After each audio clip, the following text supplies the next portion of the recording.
Calculation of radius of orbit, ये हमें heading डाली है। अपने हेडिंग डाल लीजिए calculation of radius of orbit. देखो क्या मतलब हुआ इसका, समझो।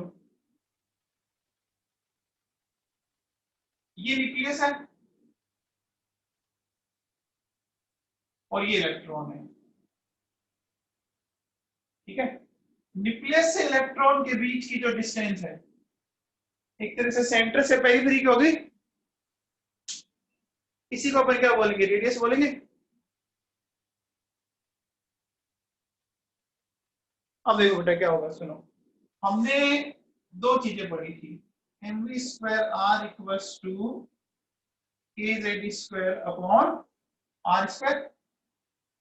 यहां से ये r कैंसिल आउट, तो मेरे पास देखो क्या आ गया, mv square kz square upon r। यहां से अगर मैं r की बात करूं तो r देखो क्या आ जाएगा, kz square upon mv square. अब देखो बेटा सुनो, अगर मैं यहां पर v की वैल्यू पुट कर दूं तो मेरे पास आराम से रेडियस का फॉर्मूला बन जाएगा। कैसे देखो, एक अपनी इक्वेशन ये भी पढ़ी थी कल, mvr equals to nh upon 2 pi, पढ़ी थी।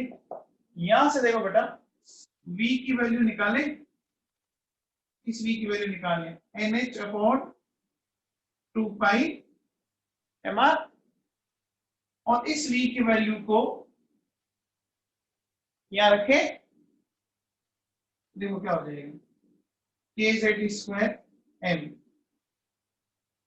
n स्क्वायर h स्क्वायर, इसका स्क्वायर करो 4 pi square m square r square, ठीक है। अब इसको सोल्व करें तो बेटा देखो सोल्व करने पे देखो क्या आएगा, ध्यान देना।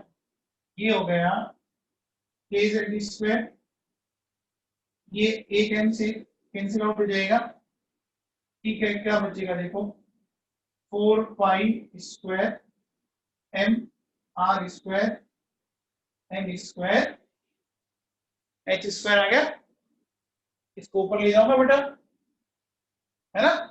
तो अब देखो बेटा इधर r है और इधर r स्क्वायर है, ध्यान दीजिए, इधर r की पावर 1 है, इधर r स्क्वायर है, ये कैंसिल होगा, है ना। और कैंसिल होने पर देखो इधर बचेगा 1, ये हो जाएगा kz square 4 pi square m r n square h square. यहां से आप रेडियस क्या निकालोगे, n स्क्वायर h स्क्वायर, है ना, 4 पाई स्क्वायर, क्या हो जाएगा बोलो, m k z स्क्वायर। ये समझ में आया यहां तक? बोलो, वापस सुन लो। देखो हमने हेडिंग डाली है calculation of radius of orbit, है ना। ये न्यूक्लियस, ये इलेक्ट्रॉन, इन दोनों के बीच की डिस्टेंस r है, ये हमें निकालनी है। अभी एक कोर्स पढ़ा था हम लोगों ने कि mv square r equals to kz square upon, इसको इक्वेशन नंबर 1 दे दिया मैंने। यहां से ये देखो r, ये r स्क्वायर कैंसिल हो जाएगा, तो mv स्क्वायर क्या आ गया, kz स्क्वायर अपॉन r, और r क्या बन जाएगा, kz square upon mv square. एक इक्वेशन अपने ये भी पढ़ी थी, यहां से मैंने v की वैल्यू निकाल ली, कैसे, nh अपॉन 2 पाई mr इधर पटक दिया, और ये v की वैल्यू मैंने यहां रख दी, तो kz स्क्वायर अपॉन m, और v को ये रखा, रख के जब सोल्व करेंगे तो देखो क्या होगा, ये r स्क्वायर और ये r, इधर पावर 1 है इधर पावर 2 है, कैंसिल हो जाएगा, इधर 1 बचा। अब हमें r निकालना है, तो क्या हो जाएगा, n square h square 4 pi square m के जेड स्क्वायर। समझ में आया यहाँ तक?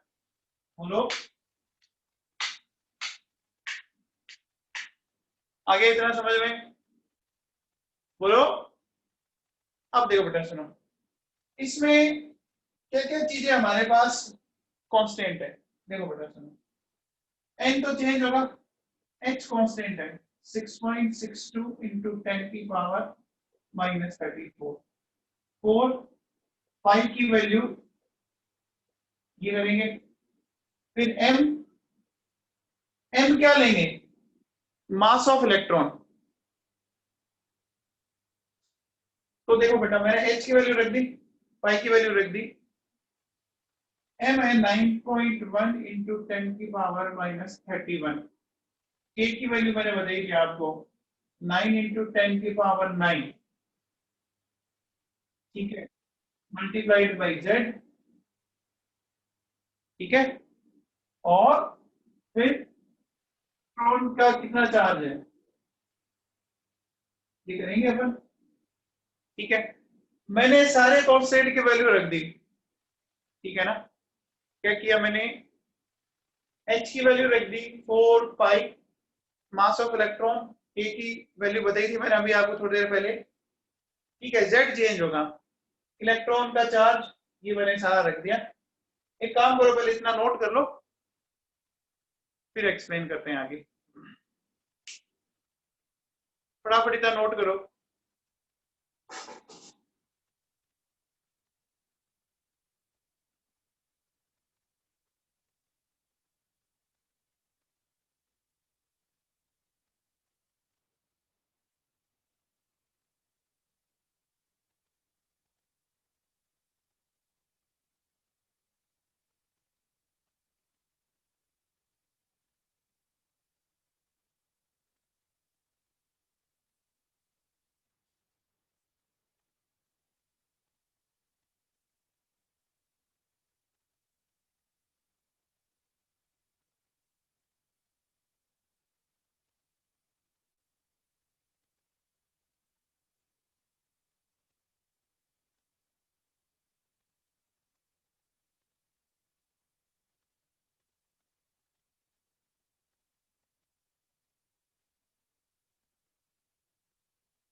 m लिखा हुआ ना बेटा,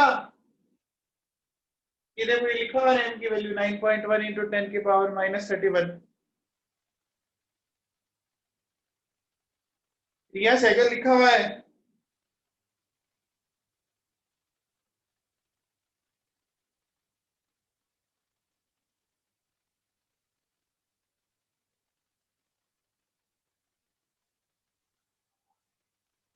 अरे बेटा ये v का स्क्वायर करके रखना है ना, v का स्क्वायर कैसे हो जाएगा? n स्क्वायर है, यहाँ v स्क्वायर है और ये v की वैल्यू है, देखो तो ये n स्क्वायर h स्क्वायर 2 का स्क्वायर 4 5 स्क्वायर m स्क्वायर और क्या हो जाएगा ये r स्क्वायर। समझ में आया?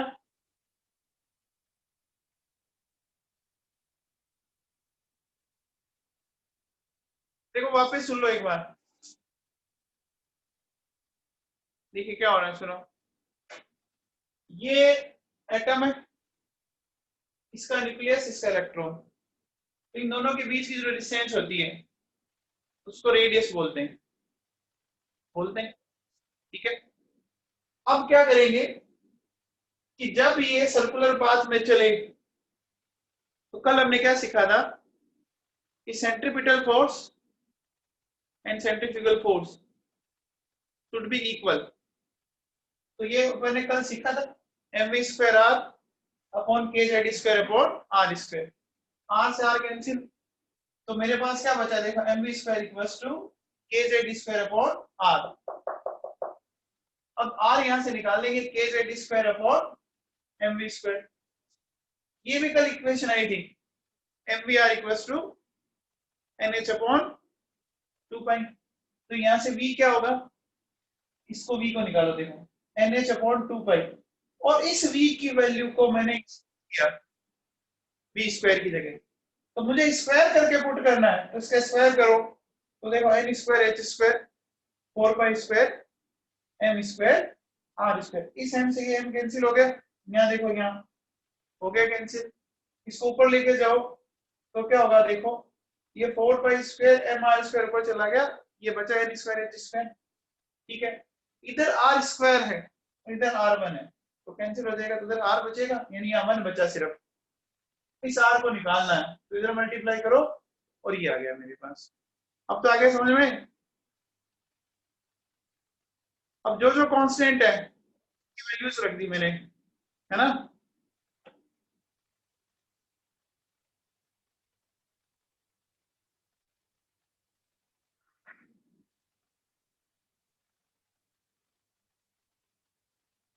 देखो क्या होगा, सुनो। रेडियस का फॉर्मूला आया N square H square 4 pi square M K Z square, ये आया देखो। ठीक है, एन चेंज होगा, एन ऑर्बिट नंबर है याद कीजिए, फर्स्ट सेकंड थर्ड फोर्थ, और जेड एटॉमिक नंबर है, चेंज होगा। बाकी सारों की यूनिट जो भी कांस्टेंट है उनकी वैल्यूज रख दी। देखो एच प्लैंक्स कांस्टेंट रख दिया, 4 पाई की वैल्यू रख दी, एम रख दिया, के की वैल्यू मैंने बताई थी आपको इतनी होती है, जेड और ये ई। इन सबको जब सोल्व करेंगे तो बेटा ये लगभग ये आएगा, देखो 0.53 इंटू 10 की पावर माइनस 10 ये आएगा। ठीक है, 0.53 इंटू 10 की पावर माइनस 10, ये फॉर्मूला जो है आपको याद कर लेना चाहिए। ठीक है, अब ये एग्जाम में कैलकुलेट करने मत बैठ जाना, फाइनल रिजल्ट लर्न कर लें, तो ये मेमोरी टिप्स रिमेंबर। ठीक है, अब बताओ ये जो 10 की पावर माइनस 10 है, क्या मैं इसको 1 एंगस्ट्रॉम बोल सकता हूं? बोल सकता हूं क्या? तो रेडियस क्या आ जाएगी बताओ? 0.53 एन स्क्वायर बाई जेड, ये आ गया एंगस्ट्रॉम। ठीक है, आगे बात समझ में। तो ये फॉर्मूला लर्न कर लें आप।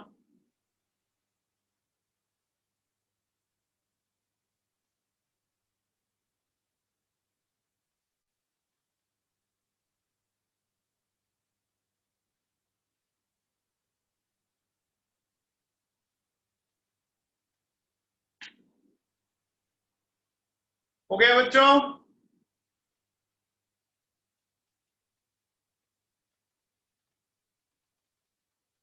बेटा ये फॉर्मूला लर्न करना पड़ेगा।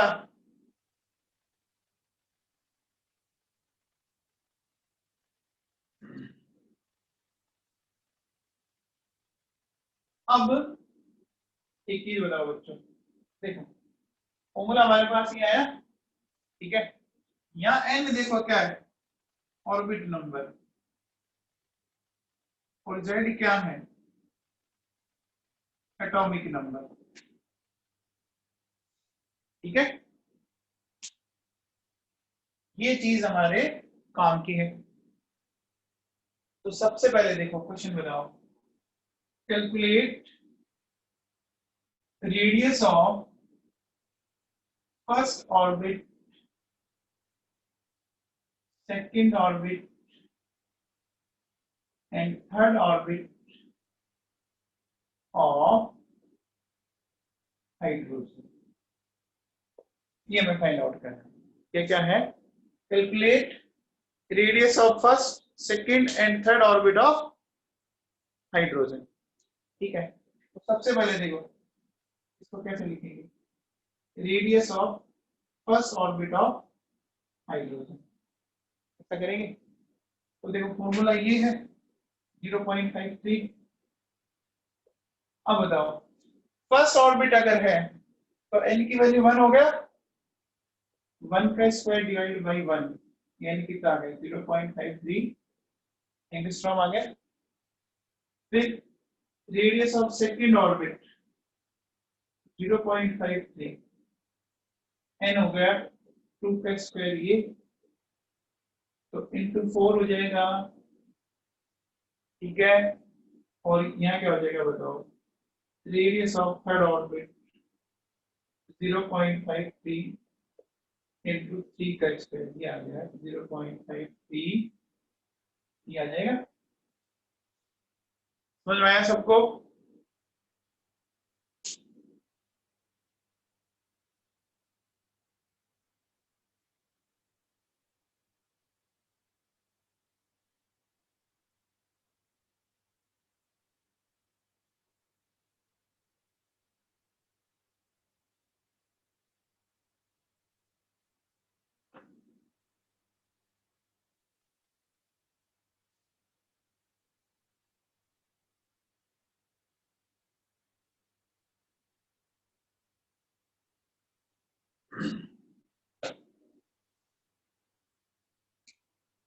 अब देखो, अगर आपसे कहे कि radius of first orbit of hydrogen, second orbit and third orbit of hydrogen, इनका रेशियो लेना अपने को, तो ये दिख रहा है।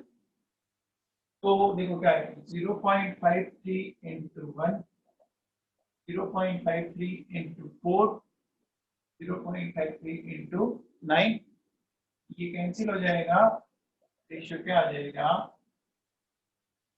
ये आ जाएगा क्या 149, बोलो, ठीक है। क्या ये बात समझ में आई?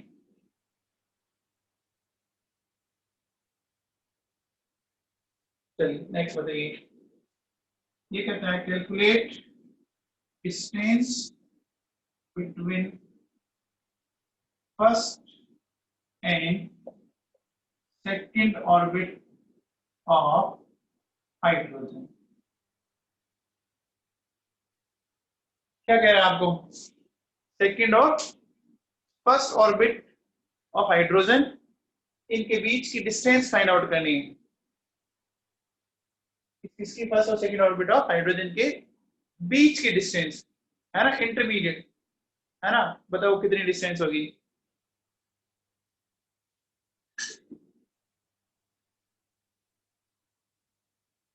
हो गया, देखो वेरी गुड।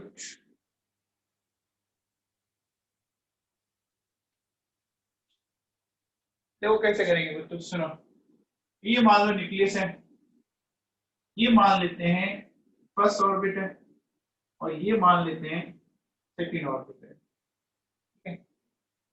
अब ये रेडियस ऑफ फर्स्ट ऑर्बिट होगी, और ये रेडियस ऑफ सेकंड ऑर्बिट होगी होगी तो आप बताओ, इसमें से इसको माइनस कर दें, आर सेकंड में से आर प्लस कर दें, तो ये इन दोनों के बीच की डिस्टेंस आ जाएगी क्या,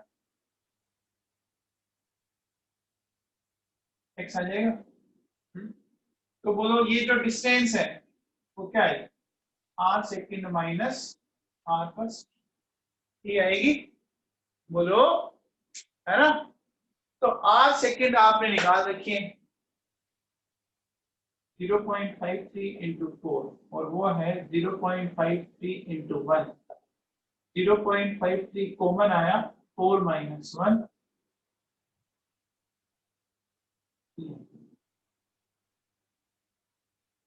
बोलो समझ में आया।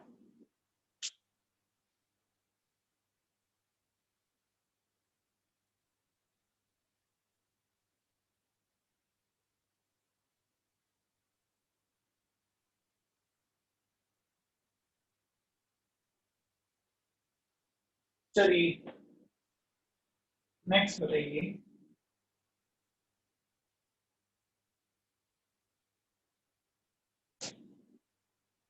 आपसे मैं अगर पूछूं calculate circumference of first orbit of hydrogen and He plus. Calculate circumference of first orbit of hydrogen and He plus. बताओ बच्चों।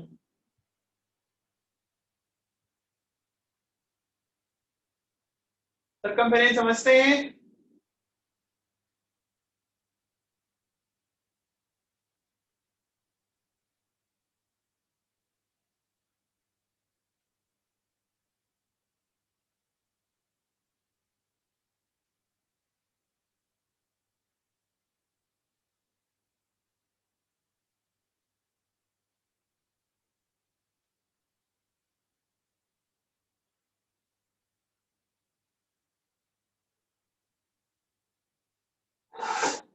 देखो बेटा सुनो, ये जो सर्कुलर पाथ है, सरकमफेरेंस इसको बोलते हैं, है ना?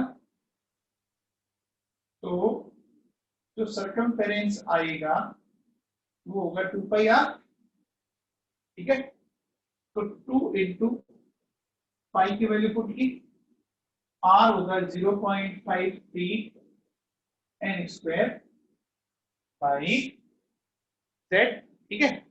इसको सॉल्व कर लेंगे अपन। तो सॉल्व करने पे ये वैल्यू आ रही है 3.33 एन स्क्वायर बाई जेड। आ रहा है? बोलो। अब देखो, आपको निकालना है फॉर हाइड्रोजन 3.33, 1 का स्क्वायर और 1। क्यों? हाइड्रोजन निकालना तो फर्स्ट में ही है, और जेड कितना हो गया? 1 हो गया, ठीक है? फोर He प्लस 3.33, ठीक है? ये 1 का स्क्वायर ये आ गया। बोलो ऐसा करेंगे क्या? ये डिवाइडेड बाई 2 क्यों आया? He प्लस हीलियम का एटॉमिक नंबर बोलो कितना आएगा? 2 आएगा क्या? क्या समझ में आया? अरे न्यूमेरिकल समझ में आ रहे क्या? कुमुद समझ में आ रहे? कुमुद सिपानी?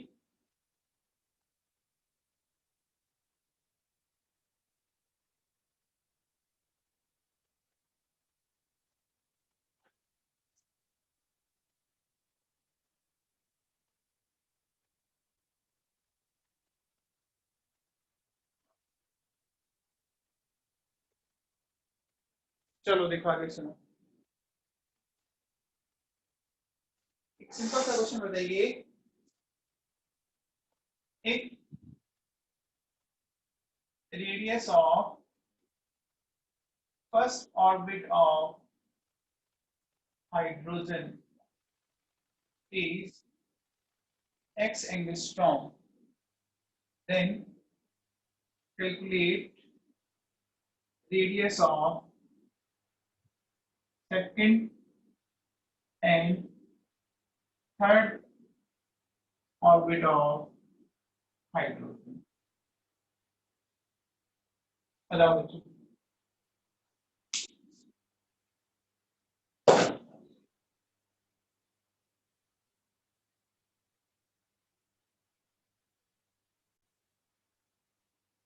Very good.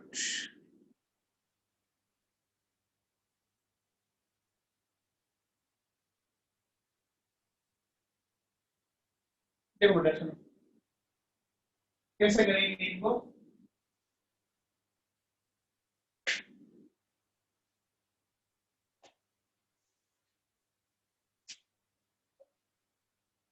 रेडियस का फॉर्मूला ये है,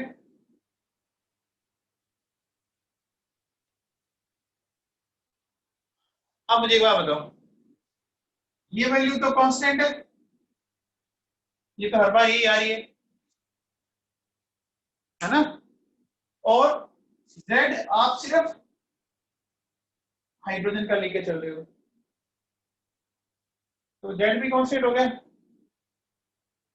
z कांस्टेंट हो गया ना?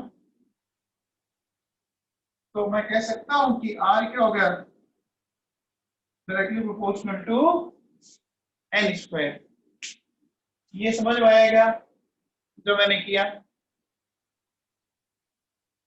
सबको समझ में आया? बेटा कांस्टेंट वैल्यू जब आप रेशियो लेंगे तो वैसे ही कैंसिल आउट हो जाएगी, ठीक है ना। अब देखो क्या करेंगे, आपको radius of second find out करनी है और रेडियस ऑफ फर्स्ट गिवन है, तो 2 का स्क्वायर और 1 का स्क्वायर ऐसा कर सकते हैं। रेडियस ऑफ सेकंड तो 2 का स्क्वायर, रेडियस ऑफ फर्स्ट तो 1 का स्क्वायर, ऐसा किया। यहां से क्या होगा देखो, radius of second 4 into r first, r first कितना दिया हुआ x, यानी कितना आ गया 4x एंगस्ट्रॉम। ठीक है, समझ में आया बेटा। इस पूरे फॉर्मूले का आप यूज लोगे ना तो ये तो कांस्टेंट है, ये तो कैंसिल हो जाएगा, है ना, कट जाएगा ये तो। क्या समझ पा रहे हैं आप?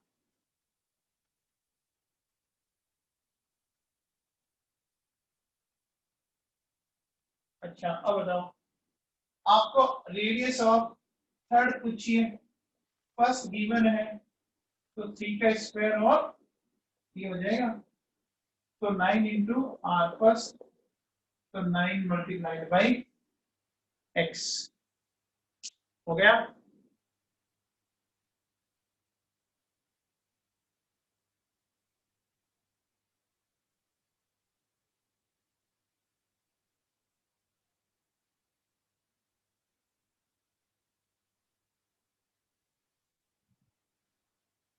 बच्चों समझ में आया क्या?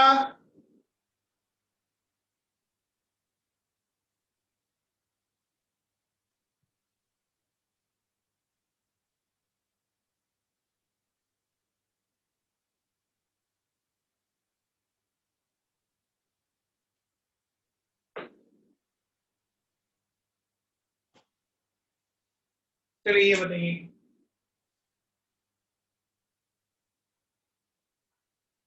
Radius of first orbit of hydrogen is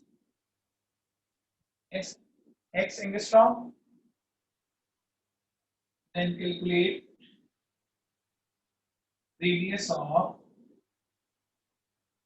first orbit of He plus second orbit of Li plus. So,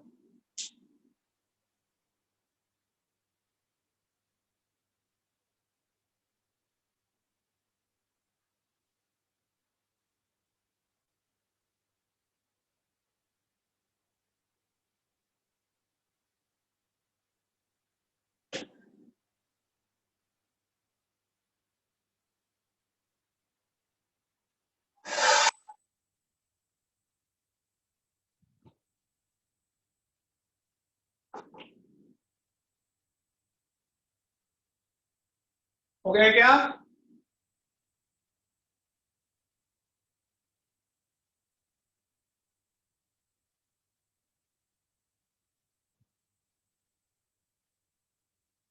तो बेटा रेडियस का फॉर्मूला क्या है? 0.529 n स्क्वायर बाई जेड है ना। अब बताओ, अब क्या करना है, देखो सबसे पहले आपको radius of first orbit of hydrogen given है, ये तो चलो कांस्टेंट है ही, इसमें तो कोई दिक्कत ही नहीं है ना, ये कांस्टेंट है। तो क्या मैं ऐसा कह सकता हूं, ये लिख सकते हैं, यहां से देखो radius of first orbit of He plus निकालिए और radius of first orbit of H given है। जब भी बेटा इस तरह का क्वेश्चन हो ना, रेशियो लेके निकाल लिया करो, आराम से आ जाएगा। तो radius of first orbit of He plus, तो फर्स्ट का मतलब n की वैल्यू होगी 1 का स्क्वायर और z कितना हो गया 2 हो गया है ना, इसमें लगाया जो मैंने लिखा। समझ में आया क्या?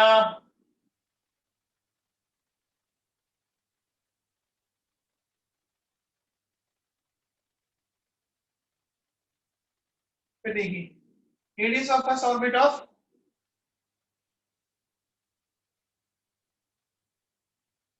अब क्या हो जाएगा देखो बेटा ये कुछ जगह हो सकता है आपको 0.53 की जगह 0.529 भी लिखा मिल जाए, एक ही बात है, ऑलमोस्ट सिमिलर वैल्यूज है। ठीक है, अब देखो एन आपको हाइड्रोजन के पास ऑर्बिट का दिया हुआ है, तो 1 का स्क्वायर और ये 1 सोल्व कर लेंगे, तो radius of first orbit of He plus B को क्या आ जाएगा, ये उधर जाएगा तो x/4 आ गया।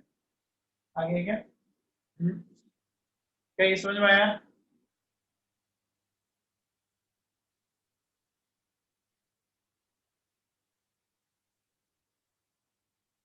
अच्छा अब देखो second orbit of Li plus 2, radius of second orbit of Li plus 2 and find out करिए, और ये गिवन है। ठीक है, तो अब देखो ये लगाएंगे, n की वैल्यू तो क्या हो गई 2 हो गई सेकंड ऑर्बिट के में, और लिथियम प्लस 2 ये हो गया 3, बोलो सही है।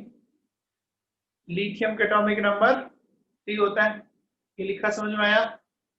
और ये आपको गिवन है, देखो 1 का स्क्वायर और 1 हाइड्रोजन के पास की दे रखी है, और हाइड्रोजन का एटॉमिक नंबर यही है, तो बोलो क्या आ जाएगा r second of Li plus 2 4/9, ये वैल्यू गिवन है कितनी x,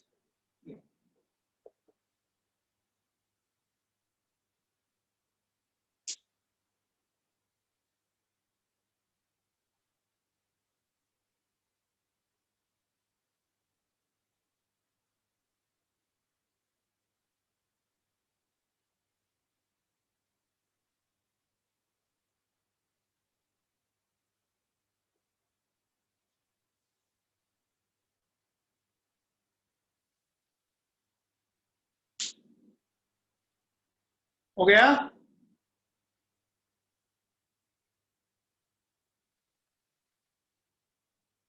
हाँ जी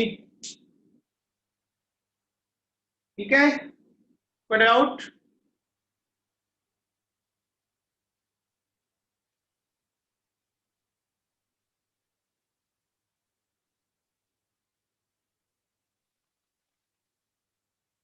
बोलो।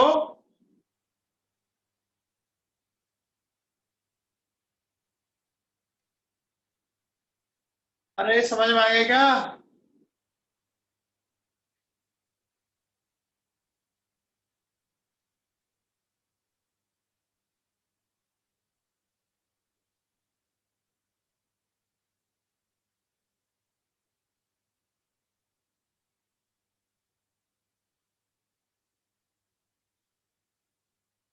नेक्स्ट बताओ,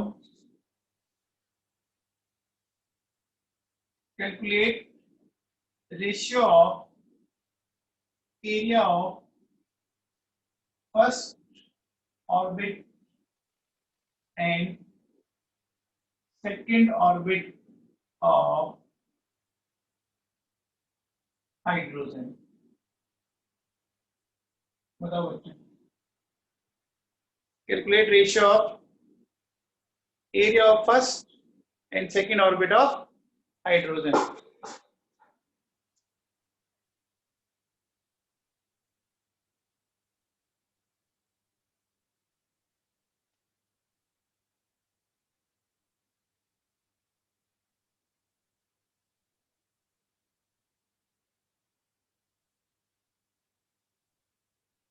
देखो बेटा सुनो, एरिया क्या होता है पाई आर स्क्वायर, है ना? तो आर का फॉर्मूला हमें पता है 0.529 एन स्क्वायर बाई जेड का स्क्वायर, ऐसे करेंगे। तो अब मुझे बताओ, ये तो कांस्टेंट है, ये भी कांस्टेंट है, ये भी कांस्टेंट है, जो मैंने बंद कर रखे हैं वो सारे कांस्टेंट है, तो एरिया क्या हो गया n की पावर 4 के डायरेक्टली प्रोपोर्शनल। इसमें तो अब देखो एरिया ऑफ फर्स्ट ऑर्बिट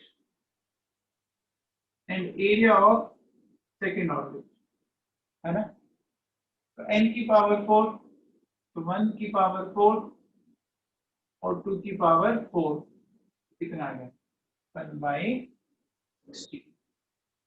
क्या समझ पा रहे हैं आप?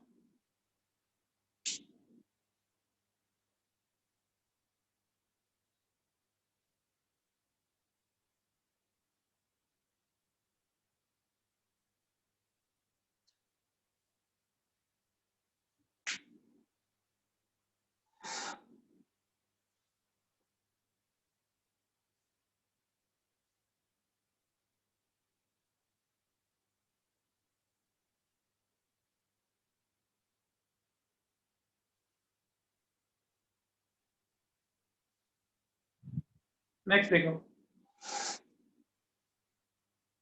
हमारे पास फॉर्मूला ये है 0.53 n स्क्वायर बाई 10⁻²।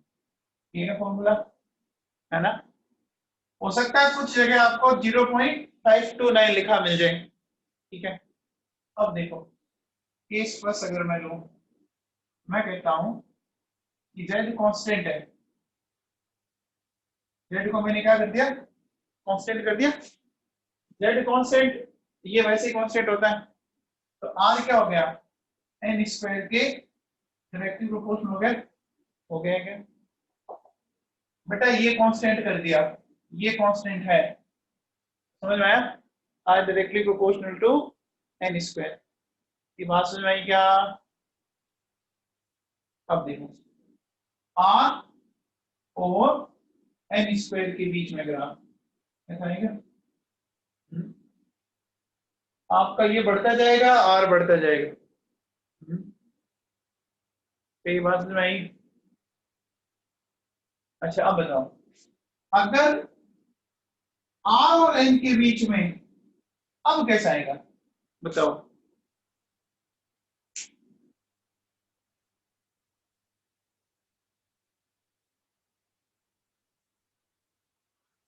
अब देखो बेटा ऐसा आएगा ग्राफ, इस तरह का, जिसकी पावर छोटी होगी ना उस तरफ मूव कर जाएगा। ऐसा क्यों हो गया समझो, देखो बहुत सिंपल है, देखो r डिपेंड कर रहा है n स्क्वायर पर, ध्यान देना। देखो जैसे मैं ऐसा बोल देता हूं, ये 1 है, ये 2 है, 3 है, 4, n की वैल्यू 1 रखी तो चलो r 1 आ गया, ठीक है। ये इस तरह से देखो, मान लो 1 2 3 4, लेकिन जैसे n 2 रखोगे तो r कितना आएगा 2 का स्क्वायर 4 आएगा बेटा। देखो 1 पे तो चलो ठीक है, अपन एक बार ऐसा बना लेते हैं, देखो ये ऐसा आ गया, लेकिन जैसे n2 रखा ये कितना हो गया 2 रखो 2 का स्क्वायर 4, तो बोलो अचानक से ये कहां पहुंच गया, ये पहुंच गया।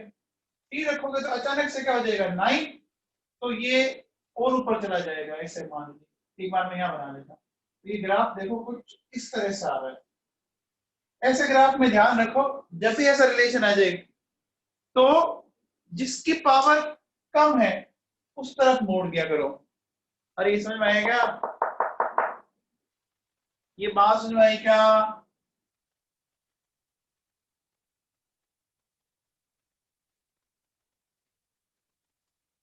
क्या ये बात समझ में आई? n की वैल्यू 2 रखी तो r क्या हो गया n का स्क्वायर है ना, तो अगर आप 2 रखोगे तो सीधे 4 हो रहा है, 3 रखोगे तो वो सीधा 9 हो रहा है, तो r बढ़ रहा है ना। इस फॉर्मूले के अकॉर्डिंग ले लो, देखो n की वैल्यू 1 रखोगे तो r ही आया, 2 रखोगे तो अब 0.53 को सीधा 4 से मल्टीप्लाई करना पड़ेगा। क्या ये बात समझ में आई क्या?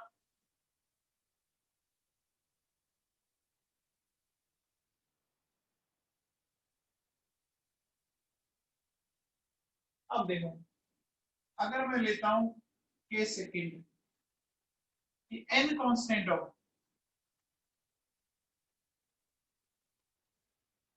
तो अगर n कांस्टेंट है तो r क्या हो गया n कांस्टेंट, ये कांस्टेंट, ऐसा आ जाएगा क्या बेटा? n कांस्टेंट किया तो ऐसा आएगा ग्राफ, आएगा क्या? अब देखो आर को अगर आपको प्लॉट करना है 1/z के साथ, तो 1/z के साथ तो डायरेक्टली प्रोपोर्शनल है ना। मैंने 1/z दिया है, ध्यान से सुन लेना, 1/z, ठीक है। और अगर मैं अब r को z के साथ लूं, तो अब बोलो r z के तो इनवर्सली प्रोपोर्शनल है और 1/z के डायरेक्टली प्रोपोर्शनल है। तो अब देखो क्या आएगा ग्राफ ऐसा। और ये बात समझ क्या? रेडियस का मामला समझ में आ गया?